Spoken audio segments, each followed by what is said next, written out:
قول لي كده، تعرف ايه عن الفلوس؟ اتعلمت ايه عنها ومنين؟ طبعا ما كانش في ماده او منهج تذاكره وانت صغير، وفي الغالب كل المعلومات اللي اتقالت لك كانت من الاب او الام. مفيش مره الحاج جه قال لك تعالى انا هديك درس عن الفلوس. لا، هي بتبقى نصايح كده متفرقه، زي حوش شويه، طلع صدقه، امسك ايدك. الحاجات دي، النصايح دي حلوه وكل حاجه، بس هي مش كفايه، خصوصا وسط الوضع الاقتصادي الجميل اللي العالم بيعدي بيه دلوقتي. فاحنا محتاجين نتكلم عن محو الأمية المالية، financial literacy. وصدقني دي مش مصطلحات معقدة أو حاجات بتاعت الأغنياء بس، دي مهارة تقدر تعتبرها حاجة تتعامل بيها طول حياتك، ولو اتعلمتها هتفرق معاك قوي. عارف لما يبقى في واحد ما بيعرفش يقرا ويكتب فهو بيروح محو الأمية؟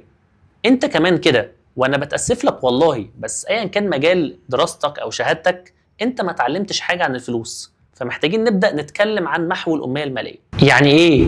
يعني انك تفهم ازاي تدير فلوسك بذكاء، تعرف ازاي تصرف، تحوش امتى، تستثمر فين، تتعامل مع البنوك وكريدت كارد عشان ما تغرقش في الديون. يعني بدل ما الفلوس تتحكم فيك وتفضل تجري وراها كل شهر، تكون انت اللي بتتحكم فيها. ليه ده مهم؟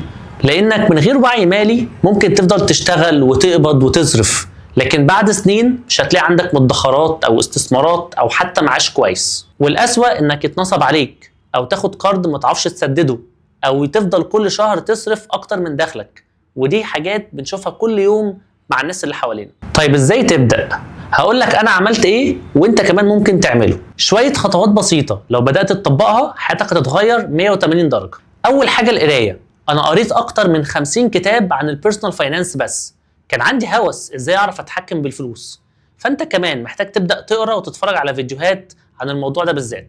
تاني حاجه، تعمل ميزانيه شهريه تسجل فيها دخلك ومصاريفك وتعرف فلوسك بتروح فين كل شهر. بعدها تشوف ايه المصاريف الزياده اللي ملهاش لازمه وممكن تقللها، وبدلها تبدا تحوش حتى لو مبلغ بسيط كل شهر. فلوس التحويش تبدا تكون بيها صندوق احتياطي علشان يغطي مصاريفك 6 شهور قدام لاي ظرف طارئ.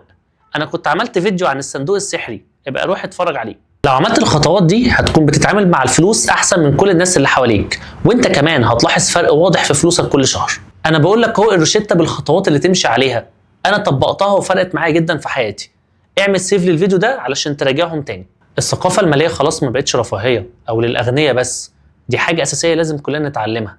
والوعي المالي ده احنا مش بنتولد بيه، ده حاجه بنتعلمه ونطوره واحده واحده. انا حسين النسر هساعدك تكون وعي مالي وخليك تكون ماني مانجر.